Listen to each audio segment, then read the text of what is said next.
తండ్రి అని ఆయనను పిలిచేందుకు నేను సాహసించాను. పుస్తకంలో 4వ అంశము. కలయిక. నా నల్లరంగు మెర్సిడెస్ కారులోని డ్రైవర్ సీటు ఖాళీగా ఉంది. మంజూర్ డ్రైవర్ వైపున్న డోర్ వద్ద నిలబడి ఉన్నాడు. అతని నల్లని కళ్ళు నా నిర్ణయాన్ని మౌనంగా ప్రశ్నిస్తున్నాయి. శరదృతువు యొక్క చల్లదనం కారులో ప్రవేశించకుండా దాని తలుపులు పూర్తిగా బిగించబడి ఉన్నాయి. నేను కారు వద్దకు రాగానే మంజూర్ డ్రైవర్ సీటు వద్దనున్న తలుపును తెరిచాడు. నేను కారెక్కి డ్రైవర్ సీట్లో స్టీరింగ్ వెనుక కూర్చుని నా చేతిలోని బైబిల్ను నా ప్రక్కనే సీటు మీద పెట్టాను. సాయంకాలపు మసక వెలుతురును చీల్చుకుంటూ నా కారు ముందుకు దూసుకెళ్ళింది. ఆ వా గ్రామంలో ఎవరెక్కడ నివసిస్తారో అందరికీ తెలుసు. మిషెల్ దంపతుల గృహం సిమెంట్ ఫ్యాక్టరీ వద్ద ఉంది. ఆ ఫ్యాక్టరీలో మాకు వాటా ఉంది. అక్కడున్న చిన్న చిన్న ఇండ్లలో ఆ ఫ్యాక్టరీలో పనిచేసే కార్మికులు నివసిస్తున్నారు. ఆ ఇండ్లన్నీ 2వ ప్రపంచ యుద్ధ సమయంలో బ్రిటిషు సైన్యాల తాత్కాలిక శిబిరాలుగా నిర్మించబడ్డాయి. నేను ఈ ప్రాంతానికి అతి తక్కువ సార్లు వచ్చాను. గతంలో నేను చూచినప్పటికీ ఇప్పటికీ ఆ ఇండ్లలో చాలా వ్యత్యాసం కనిపిస్తోంది. వాటి గోడలకున్న సున్నం ఊడిపోయి ఉంది. వాటి పైకప్పుగా వాడబడి ఉన్న రేకులు అక్కడక్కడ అతుకులు వేయబడి ఉన్నాయి. నేనక్కడ కారు నడుపుకుంటూ వెళ్తుంటే ఏదో భయం నన్ను ఆవరించింది. క్రైస్తవ మిషనరీల గృహాలకు నేనెప్పుడూ వెళ్ళలేదు. నన్ను అత్యంత కలవరపరిచిన బాప్తిస్మమిచ్చు యోహాను గురించి నేను తెలుసుకోవడానికి ఒకవైపు నాకు కుతూహలంగా ఉన్నా మరోవైపు ఏదో భయం నన్ను పీడిస్తోంది. ఒక క్రైస్తవ మిషనరీ వద్దకు నేను వెళ్ళడాన్ని మా కుటుంబ సభ్యులు, బంధువులు ఏమనుకుంటారు? ఆఫ్ఘనిస్తాన్ యుద్ధ సమయంలో అప్పటి బ్రిటిష్ సైన్యాధికారి నికోల్సన్ వెంట మా ముత్తాత వెళ్ళినందుకు ఆయనను అప్పుడు అందరూ అసహ్యించుకున్నారట. ఇప్పుడు నేను ఈ మిషనరీలను చూసేందుకు వెళ్ళడాన్ని గురించి మా వాళ్ళందరూ ఏమనుకుంటారు? అయినా నాకొచ్చిన వింత స్వప్నాల భావాల్ని తెలుసుకునేందుకు ఎవరూ ఆదుర్దాపడరు. అలాంటి సమయంలో ఎక్కడికైనా వెళ్ళాలి, ఎటువంటి వారినైనా కలవాలి అని నాలో నేను అనుకున్నాను. ఆ సాయంకాలపు మసక వెలుతురులో మల్బరీ చెట్ల మధ్య ఉన్న మిషెల్ దంపతులు నివసించే తెల్లని బంగళాను నేను గుర్తించగలిగాను. నేను కారును ఆ బంగళా గేటు వద్ద ఆపి బైబిల్ను చేతికి తీసుకుని గబగబా లోనికి నడిచాను. ఆ ప్రాంగణమంతా చాలా శుభ్రంగా ఉంది. నేను ఆ బంగళా తలుపు వద్దకు వెళ్లేసరికి ఉన్నట్టుండి తలుపును తెరుచుకుని ఆ గ్రామ స్త్రీలు కొందరు గలగలా మాట్లాడుకుంటూ బయటకొచ్చారు. వారందరూ షల్వార్ కమీజ్ అనబడే వదులైన పైజమాల్ని దుస్తుల్ని ధరించి ఉన్నారు. వారిని చూస్తూనే నేను చక్కగా నిలబడ్డాను. వారు నన్ను తప్పక గుర్తుపట్టి ఉంటారు. వారే కాదు, వా గ్రామంలో ప్రతి ఒక్కరూ నన్ను గుర్తుపట్టగలరు. బేగం షేక్ క్రైస్తవ మిషనరీలను దర్శించిందన్న వార్త ఇప్పుడు వీరి ద్వారా గ్రామమంతా తెలిసిపోతుంది. ఆ స్త్రీలు నన్ను చూస్తూనే తమ మాటల్ని ఆపి నాకు సలాం చేస్తూ వెళ్ళిపోయారు. తలుపు వద్ద నిలుచున్న మిషెల్ సతీమణి నా వైపు ఆశ్చర్యంగా చూస్తోంది. తెల్లటి మేని ఛాయతో ఉన్న ఆ విదేశీ వనిత స్థానిక స్త్రీలు ధరించే సల్వార్ కమీజ్ దుస్తుల్ని ధరించి ఉంది. ఆమె నన్ను చూస్తూనే గాభరా పడుతూ, బేగం షేక్, మీరు ఈ సమయంలో ఇక్కడకు లోపలికి రండి అంటూ ఆహ్వానించింది. వెనుతిరిగి నా వైపే చూస్తూ సంభాషిస్తోన్న గ్రామ స్త్రీల చూపుల్ని తప్పించుకుంటూ నేను లోపల అడుగుపెట్టాను. ఇంటి లోపల వస్తువులన్నీ అతి సాధారణంగా ఉన్న ఇల్లు చాలా శుభ్రంగా అమర్చబడి ఉంది. మిషెల్ సతీమణి నా కోసం ఒక ప్రత్యేకమైన కుర్చీని చలిమంట వద్దకు లాగి అందులో నన్ను కూర్చోమని చెప్పి తాను నా ప్రక్కనే నిలబడింది. ఆ గదిలో గుండ్రంగా వేయబడి ఉన్న కుర్చీల వైపు నేనొకసారి చూశాను. స్థానిక స్త్రీలతో కలిసి తానింతకు మునిపే బైబిల్ పఠనాన్ని ముగించినట్లు మిషెల్ సతీమణి నాకు వివరించింది. మీకు కొద్దిగా టీ ఇవ్వనా అని ఆమె తన కురులను వెనక్కి సర్దుకుంటూ నన్నడిగింది. వద్దండి, మిమ్మల్ని నేను ప్రశ్న అడగాలని వచ్చాను. రెవరెండ్ మిషెల్ గారున్నారా అని నేను అడిగాను. లేరు, ఆయన ఆఫ్ఘనిస్తాన్కు వెళ్లారు ఆమె అంది. నేను చాలా నిరుత్సాహపడ్డాను. నా ముందు నిలవబడి ఉన్న మిషెల్ సతీమణి ఒక యవనస్తురాలు. నా ప్రశ్నలకు ఆమె జవాబులు చెప్పగలదా? మీకు దేవుని గురించి ఏమైనా తెలుసా? ఆమెను నేను ప్రశ్నించాను. ఆమె నాకు ఎదురుగా ఉన్న ఒక కుర్చీలో కూర్చుని కాసేపు నా వైపు వింతగా చూసింది. చలిమంట వేసిన పొయ్యిలో నుండి వచ్చే సన్నని శబ్దం తప్ప ఆ గదిలో మరేమీ వినిపించడం లేదు. ఆ తరువాత కాసేపటికి ఆమె అంది, నాకు దేవుణ్ణి గురించి పెద్దగా తెలియదు గాని ఆయన నాకు తెలుసు. ఎంత అసాధారణమైన ప్రకటన! ఒక వ్యక్తికి దేవుడు తెలియడం ఎలా సాధ్యం? కానీ ఆమె జవాబు నాకు నూతనోత్సాహాన్నిచ్చింది. ప్రవక్త అయిన యేసును గూర్చి, బాప్తిస్మమిచ్చు యోహాను అనే వ్యక్తిని గూర్చి నేను కన్న కలల్ని ఆమెకు నేను వివరించాను. ఆమెకు ఆ కలల్ని గురించి నేను చెబుతున్నప్పుడు పర్వత శిఖరంపై నేను పొందిన అనుభూతినే తిరిగి పొందాను. ఆమెకు ఆ కలల్ని వివరించిన తర్వాత కొంచెం ముందుకు వంగుతూ తిరిగి నేను అడిగాను, యేసును గురించి నేను విన్నాను, కానీ బాప్తిస్మమిచ్చు యోహాను అనబడే ఆ వ్యక్తి ఎవరు? ఆమె నా వైపు కాసేపు ఆశ్చర్యంగా చూసి ఆ తరువాత తన కుర్చీలో వెనక్కు వాలుతూ ఇలా అంది, బేగం షేక్, బాప్తిస్మమిచ్చు యోహాను యేసు కంటే ముందుగా ఈ లోకానికి వచ్చిన ఒక ప్రవక్త. ఆయన మారు మనసును గురించి జనులకు బోధిస్తూ యేసు కోసం మార్గాన్ని సిద్ధం చేశాడు. యేసును చూపిస్తూ లోక పాపములు మోసుకుని పోవు దేవుని గొర్రెపిల్ల అన్న వ్యక్తి ఆయనే. ఆయనే యేసుకు బాప్తిస్మాన్ని కూడా ఇచ్చాడు. బాప్తిస్మం అన్న మాట విన్న వెంటనే నా హృదయం ఎందుకో గంతులేసింది. క్రైస్తవులను గురించి నాకు చాలా తక్కువ తెలుసు. అయితే బాప్తిస్మం అనే వారి వింత ఆచారాన్ని గురించి ముస్లింలందరికీ తెలుసు. బాప్తిస్మం తీసుకుని హత్య చేయబడిన అనేకులను గురించి నేను ఆ సమయంలో ఆలోచించాను. మత స్వేచ్ఛ ఉన్న బ్రిటిష్ పరిపాలనలో కూడా ఈ హత్యలు జరిగాయి. బాప్తిస్మం తీసుకున్న ఒక ముస్లిం హత్య చేయబడడం అనే వాస్తవాన్ని నా బాల్యం నుండి నేను చూస్తూనే ఉన్నాను. బేగం షేక్, ఆమె నన్ను పిలిచింది. నేను ఉలిక్కిపడి తల పైకెత్తాను. మేము ఎంతసేపటి నుండి మౌనంగా ఉన్నామో. ఆ తర్వాత నేనే మిషెల్ సతీమణితో ఇలా అన్నాను, నేనొక ముస్లింనని మీరు మర్చిపోండి. దేవుడు నాకు తెలుసు అన్న మీ మాటల్లోని భావమేంటి? నాకు యేసు తెలుసు అని ఆమె గంభీరంగా జవాబిచ్చింది. ఆమె మాటల్లో నిండుదనం నాకు కనిపించింది. యేసు రూపంలో దేవుడు శరీరావతారిగా ఈ లోకానికి వచ్చి తన శిలువ మరణం ద్వారా మానవునికి తనకు మధ్య నుండిన అడ్డుగోడను ఎలా తొలగించాడో ఆమె వివరించింది.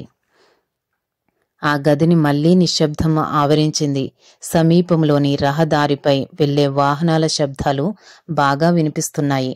కాసేపటి తరువాత నేనే మాట్లాడాను. కొంతకాలంగా మా ఇంట్లో కొన్ని అసాధారణమైన సంఘటనలు జరుగుతున్నాయి. వాటిలో కొన్ని మంచివి, కొన్ని చెడ్డవి. నేనొక గొప్ప పోరాటంలో ఉన్నాను. నా కోసం మీరు ప్రార్థిస్తారా? ఉన్నట్టుండి నేను చేసిన విన్నపానికి ఆమె ఉలిక్కిపడింది. నా ముందున్న ఆ యువతి మెల్లగా మోకాళ్ళూనింది. నేనామెను అనుకరించాను. ఆత్మరూపుడు అయిన దేవా, యేసు ఎవరో బేగం షేక్ ఒప్పింపబడే విధంగా నేను చెప్పలేను. కాని మా ఆత్మ నేత్రాలను తెరచి యేసును మాకు నీవు బయలుపరచగలవు. పరిశుద్ధాత్ముడైన దేవా, బేగం షేక్ మనోనేత్రాలను తెరిచి యేసును ఆమెకు బయలుపరచు. ఆమెన్. మేము కాసేపు అలానే మోకాళ్ళపై ఉన్నాము. ఆ నిశ్శబ్దం నా హృదయానికి వెచ్చదనాన్నిచ్చింది. చివరిగా నేను, ఆమె లేచి నిలబడ్డాం. బేగం షేక్, మీ చేతిలో ఉన్నది బైబిలా? ఆమె నన్ను ప్రశ్నించింది. నేనామెకు నా చేతిలోని బైబిల్ను చూపించాను. దీన్ని మీరు సులభంగా గ్రహించగలుగుతున్నారా? ఆమె మరలా ప్రశ్నించింది. ఇది పాత తర్జుమా, నాకంతగా అర్థం కావడం లేదు నేనన్నాను. ఆమె చకచక ప్రక్క గదిలోకెళ్ళి ఒక పుస్తకంతో తిరిగొచ్చింది. ఇది ఆధునిక ఇంగ్లీషు భాషలో వ్రాయబడిన క్రొత్త నిబంధన గ్రంథము. దీన్ని అర్థం చేసుకోవడం చాలా సులభం. దీన్ని మీరు ఇష్టపడుతున్నారా? ఆమె అడిగింది. ఎలాంటి సంశయం లేకుండా నేనన్నాను. ఇందులోని యోహాను సువార్త నుండి దీనిని చదవడం ప్రారంభించండి. దీనిని వ్రాసింది వేరొక యోహాను. ఆమె ఒక చిన్న కాగితపు ముక్కను గుర్తుగా ఆ పుస్తకంలో పెడుతూ నాతో అంది. ఆమె ఆసక్తి నన్ను కదిలించింది. నేను మీ సమయాన్ని ఎక్కువగా తీసుకున్నట్టున్నాను నేనన్నాను. నేను వెళ్ళడానికి సిద్ధపడుతుండగా ఆమె అంది, ఒక కళ మిమ్మల్ని ఇక్కడికి తీసుకుని రావడం చాలా ఆసక్తికరమైన విషయం. దేవుడు తన బిడ్డలతో అప్పుడప్పుడు కలల ద్వారాను దర్శనాల ద్వారాను మాట్లాడతాడు. నేను కోటు వేసుకోవడానికి ఆమె నాకు సహాయం చేస్తున్న సమయంలో నాకొచ్చిన ఇంకో కలను గురించి కూడా ఆమెకు చెప్పాలనిపించింది.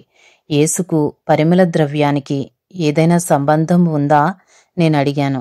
ఆమె ఒక్క క్షణం ఆలోచించి, అలాంటి సంబంధం నాకు గుర్తు రావట్లేదు, అయినప్పటికీ నేను ఈ విషయం గురించి ప్రార్థిస్తాను అంది. నేను తిరిగి వస్తుండగా ముందు రోజు తోటలో నేను అనుభవించిన పరిమళ సువాసనను ఆ సమయంలో తిరిగి నేను అనుభవించాను.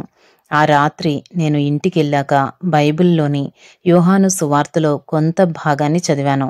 అందులో రచయిత బాప్తిస్మమిచ్చు యోహానును గూర్చి వ్రాస్తూ, ఆ వింత మనిషి ఒంటె రోమముల వస్త్రమును ధరించుకుని అరణ్యము నుండి వెలుపలికి వచ్చి మారు మనసును గురించి మనుషులకు బోధిస్తూ ప్రభువు రాకడకు వారిని సిద్ధపరుస్తున్నట్లుగా తెలిపాడు.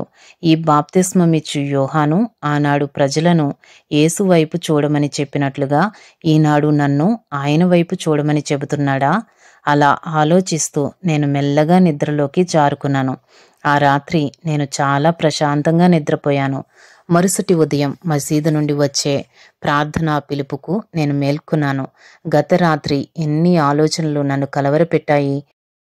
ఈ ఉదయకాలపు ప్రార్థనా పిలుపు సత్యాన్ని తిరిగి నాకు గుర్తు చేసింది.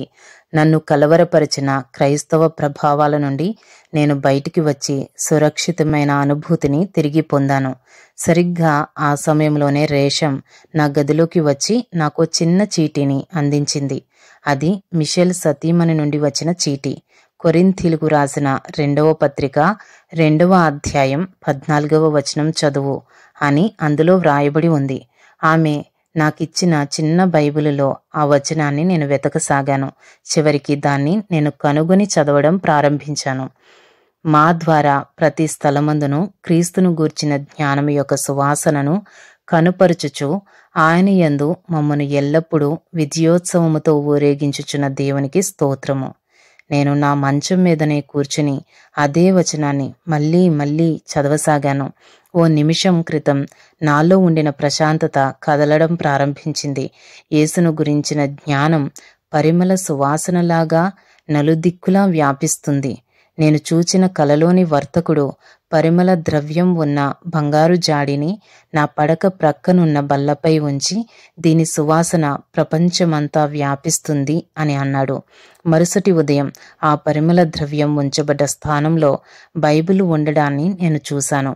అన్నీ నాకు స్పష్టంగా అర్థమవుతున్నాయి. దాన్ని గురించి ఇక ఎక్కువగా నేను ఆలోచించదలచలేదు. ఇప్పుడొక వేడి వేడి టీ త్రాగడమే నేను చేయవలసింది. ఆ టీ ఈ సమయంలో నన్నింకా ఉత్తేజపరచగలదు. మిషెల్ సతీమణి నన్ను మళ్ళీ రమ్మని ఆహ్వానించినప్పటికీ అలా వెళ్లడం మంచిది కాదని నాకనిపించింది. నా స్వంతగానే ఈ బైబిల్ను నేను పరిశోధించాలని నిర్ణయించుకున్నాను. ఇతరుల ఆలోచనలతో ప్రభావితం చేయబడడం నాకిష్టం లేదు. ఒక మధ్యాహ్నం నూర్జాన్ పరిగెత్తుకుంటూ నా గదిలోకి వచ్చి, మిషెల్ దంపతులు మిమ్మల్ని చూడడానికి వచ్చారని చెప్పింది. వారిక్కడికి ఎందుకొచ్చారు? ఆశ్చర్యపోతూ నాలో నేను అనుకున్నాను. అంతలోనే తేరుకుని వారిని నా డ్రాయింగ్ రూంలో కూర్చోబెట్టమని ఆ అమ్మాయికి చెప్పాను.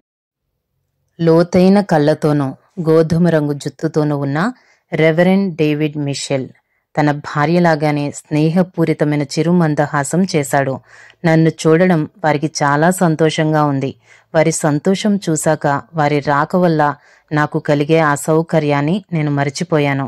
మిషెల్ సతీమణి నాతో కరచాలనం చేస్తూ ఆ తర్వాత చివరిగా తన చేతులతో నన్ను చుట్టేసింది. నేను నిర్ఘాంతపోయాను.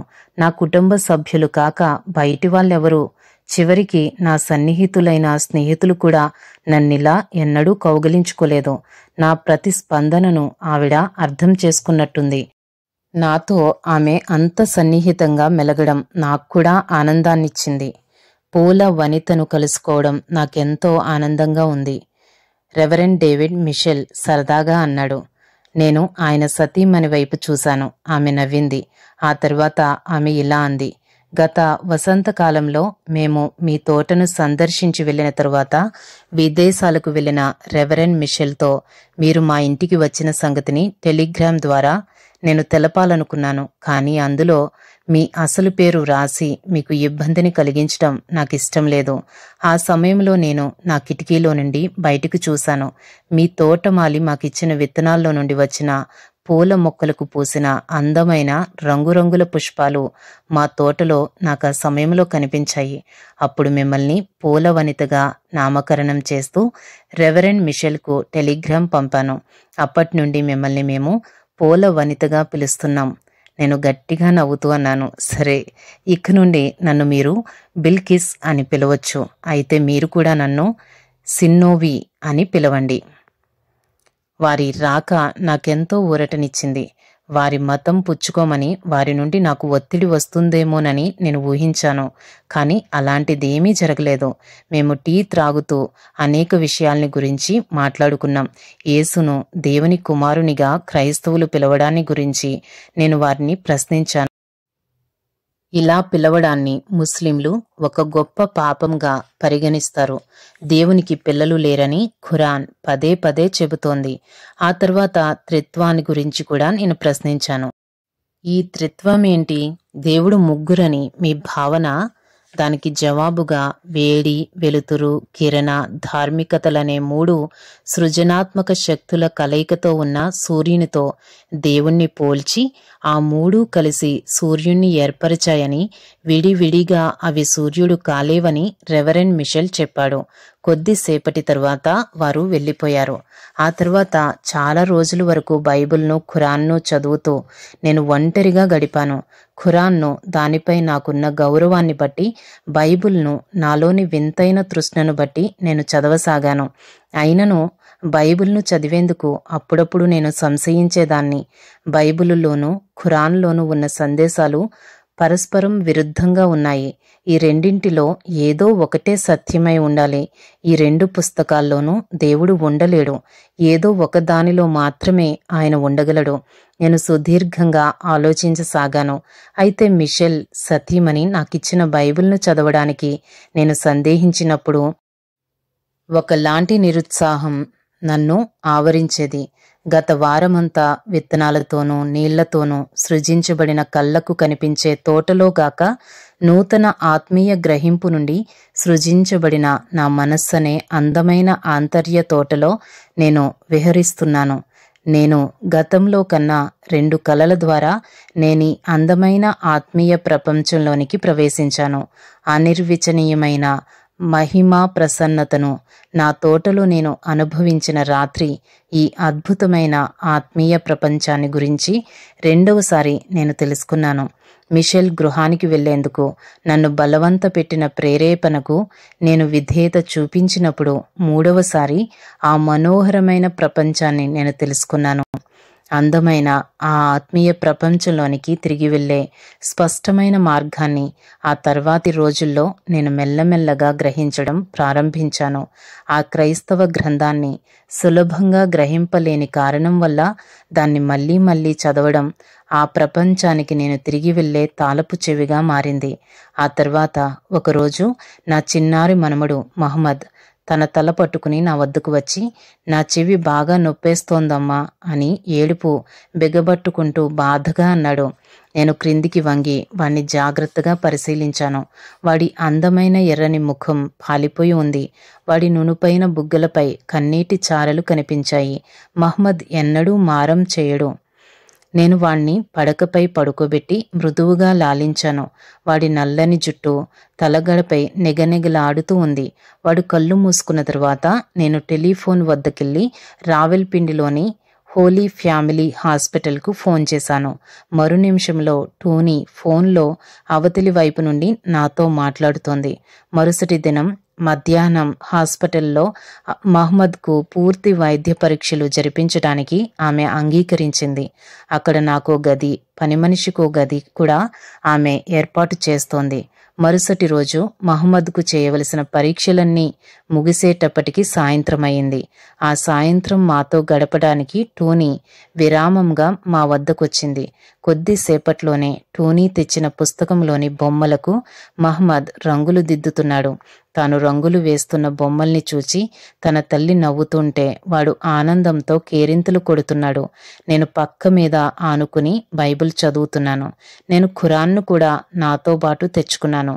కానీ ఇప్పుడు నేను ఖురాన్ను ఆసక్తితో గాక దాన్ని చదవడం నా విధి అన్న భావనతో చదువుతున్నాను. ఉన్నట్టుండి గదిలోని దీపాలు ఆరిపోయాయి. గదంతా అంధకారమయమైంది. మళ్ళీ దీపాలు ఆరిపోయాయి. నేను విసుగ్గా అన్నాను, క్రొవ్వొత్తులేమైనా ఉన్నాయా అని మరలా టోనీని అడిగాను. ఆ మరుక్షణంలోనే తలుపు తెరుచుకుంటూ చేతిలో ఒక లాంతరుతో ఒక సిస్టర్ గదిలోకి ప్రవేశించింది. దీపాలు ఆరిపోయినందుకి ఏమీ అనుకోరనుకుంటా ఆమె నవ్వుతూ అంది. కొద్దిసేపట్లో మీకు క్రొవ్వొత్తులు తీసుకొస్తాను. ఆమె సన్నని కళ్ళజోడు ధరించి ఉంది. ఆమె ఆ హాస్పిటల్కు అధికారిని అయిన డాక్టర్ పియా శాంటియాగో అని ఆ దీపపు కాంతిలో నేను గుర్తించాను. ఆమె ఫిలిప్పీ దేశస్థురాలు. ఇంతకు మునుపు నేనిక్కడికి వచ్చినప్పుడు నేను ఆమెను కలిశాను. అంతలోనే ఇంకో సిస్టర్ గదిలో ప్రవేశించి కొవ్వొత్తుల్ని వెలిగించింది. వెచ్చని వెలుతురు గదంతా ప్రసరించింది. టూనీ, మహమ్మద్లు బయటకెళ్లారు. నేను శాంటియాగోతో మాట్లాడుతూ గదిలోనే ఉండిపోయాను. ఆమె నా బైబిల్ వైపు తదేకంగా చూస్తుండడాన్ని నేను గమనించాను. నేను కాసేపు మీతో కూర్చోవడం మీకేమైనా అభ్యంతరమా? డాక్టర్ శాంటియాగో అడిగింది. లేదండి, అది నాకెంతో సంతోషం నేనన్నాను. ఆమె నా మంచం ప్రక్కనున్న కుర్చీలో కూర్చుంది. ఇక్కడ మీ సమయం ఎలా గడుస్తోంది? ఆమె తన కళ్ళజోడును తీసి కనుబొమ్మలను తన చేతి రుమాలతో తుడుచుకుంటూ అంది. ఆమె నన్ను ఆకట్టుకుంది. తమ దేవుని సేవించేందుకు సమస్తాన్ని పరిత్యజించిన ఈ పవిత్ర స్త్రీలను ముస్లింలు అమితంగా గౌరవిస్తారు. వారి విశ్వాసం దారి తప్పి ఉండవచ్చు గాని వాస్తవమైన వారి నిజాయితీ అభినందించదగినది. మేము చాలా విషయాలను సంభాషించాం.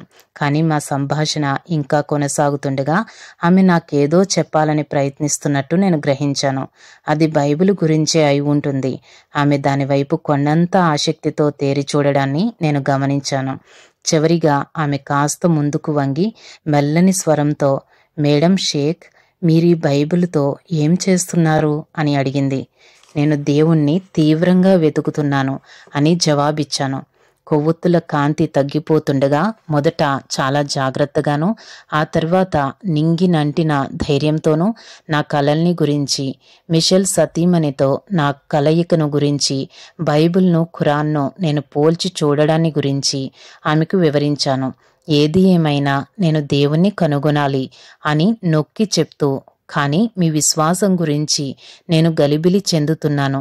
మీరు దేవుణ్ణి మరీ వ్యక్తిగతమైన వాణ్ణిగా పరిగణిస్తున్నారు అని చివరిగా నేనన్నాను. యవనస్తురాలైన ఆ డాక్టర్ కళ్ళు జాలిగా నా వైపు చూశాయి. ఆమె ఇంక కాస్త ముందుకు వంగి గంభీరంగా అంది, మేడం షేక్, మేమలా ఎందుకు ఆలోచిస్తున్నామో తెలుసుకోవడానికి ఒకే ఒక మార్గం ఉంది. అది మీకు వింతగా అనిపించినా ఆ మార్గాన్ని మీకు మీరే కనుగొనడానికి ప్రయత్నించాలి. మీరు అన్వేషించే ఆ దేవుణ్ణి మీరెందుకు ప్రార్థించకూడదు? తన మార్గాన్ని మీకు చూపించమని ఆయనను అడగండి.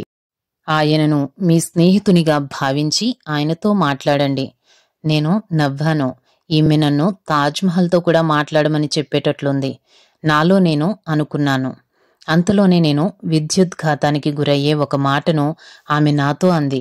ఆమె నాకు మరింత దగ్గరగా జరిగి నా చేతిని తన చేతిలోకి తీసుకుని తన చెక్కిళ్ల మీద కన్నీళ్లు కారుతుండగా, ఆయనతో మాట్లాడండి, ఆయనను మీ తండ్రిగా భావించి మాట్లాడండి అంది.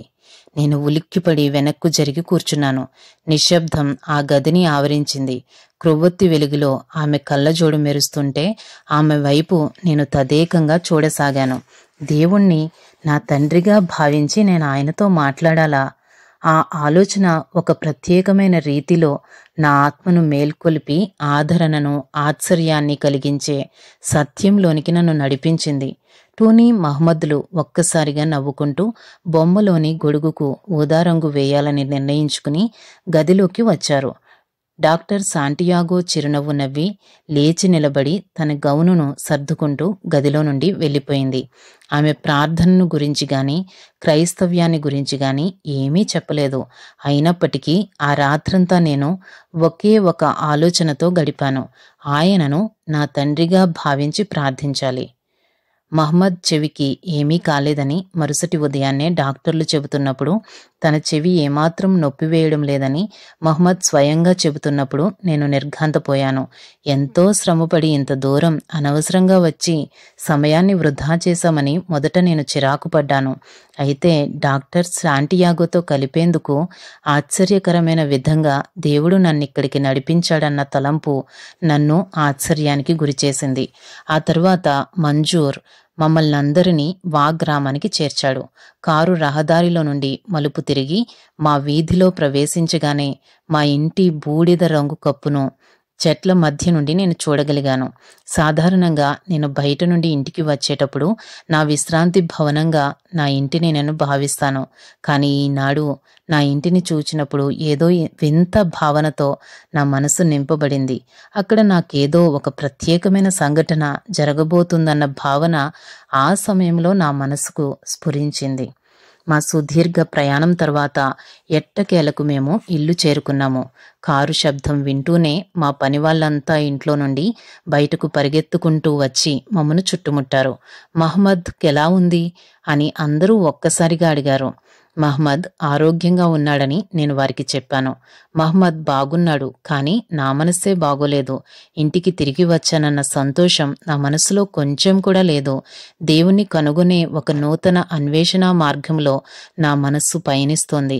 జరిగిన విషయాలన్నింటినీ గుర్తు చేసుకుంటూ నా పడక గదిలోకి నేను ప్రవేశించాను.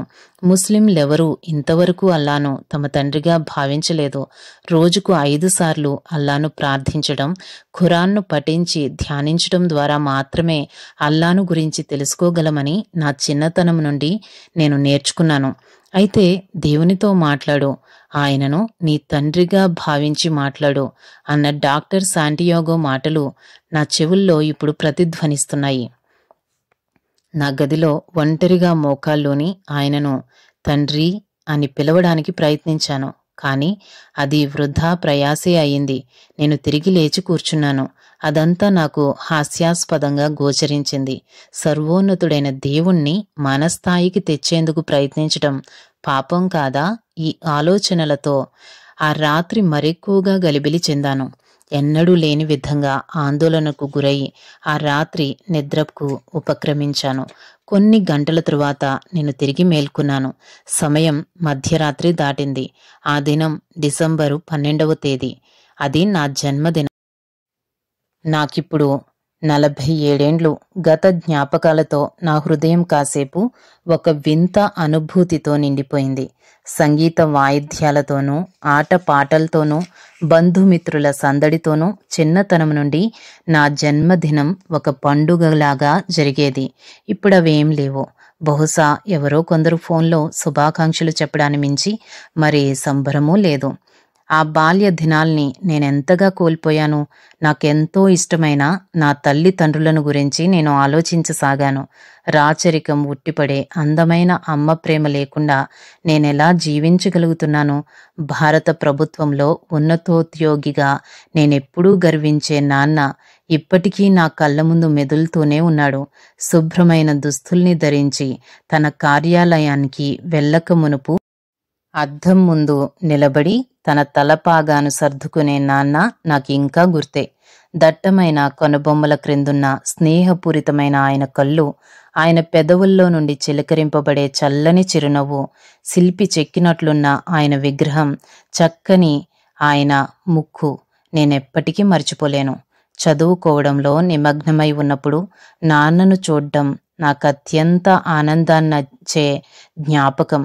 కూతుళ్ళ కంటే కొడుకులను ఎక్కువగా చూసే ఈ సమాజంలో నాన్న తన బిడ్డలనందరినీ సమానంగా చూసేవాడు.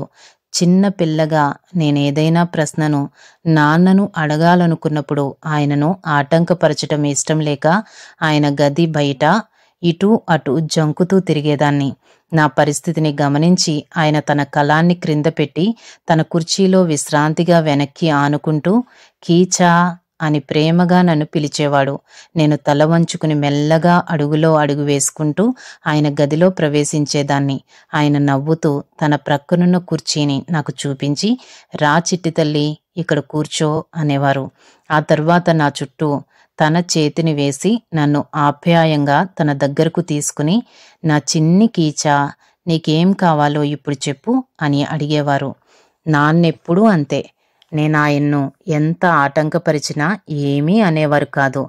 తనెంత విరామం లేకుండా ఉన్నా సరే తన పని ప్రక్కన పెట్టి నా సమస్యను పరిష్కరించేవాడు. నా పడకలో పడుకుని ఆ మధుర స్మృతుల్ని నేను నెమరు వేసుకుంటూ ఉండగా అర్ధరాత్రి దాటింది. దేవా, నీవు నా కోసం మిగిల్చిన ఆ తీపి జ్ఞాపకాలకై నీకు సదా కృతజ్ఞురాలను అని నాలో నేను గొనుక్కున్నట్టుగా అన్నాను. వెంటనే నేను నిజంగా దేవునితో మాట్లాడుతున్నానా అని ఆశ్చర్యంగా నన్ను నేను ప్రశ్నించుకున్నాను. ఉన్నట్టుండి ఏదో ఒక ఆశ ఉప్పెనలా నన్ను ఊపేసింది. నా ఇహలోక తండ్రి తన పనంతటిని ప్రక్కనబెట్టి నా మాటల్ని విన్నప్పుడు ప్రేమామయుడైన నా పరలోకపు తండ్రి కూడా అలానే ఎందుకు చేయడు? అంతే, ఒక్కసారిగా నాలో ఉత్సాహం ఉరకలేసింది. నేను నా పడక మీదనే మోకాళ్ళూని ఆకాశం వైపు చూస్తూ నా కళ్ళల్లో నుండి పెళ్ళుబుకి వచ్చిన ఆనంద భాష్పాలు నా చెక్కిళ్ల మీద నుండి క్రిందికి ప్రవహిస్తూ ఉండగా నా జీవితంలో మొట్టమొదటిసారి ఆ దేవుణ్ణి నా తండ్రి అని ప్రేమగా పిలిచాను. ఆ మధురమైన అనుభూతిని నా మాటల్లో వర్ణించలేను.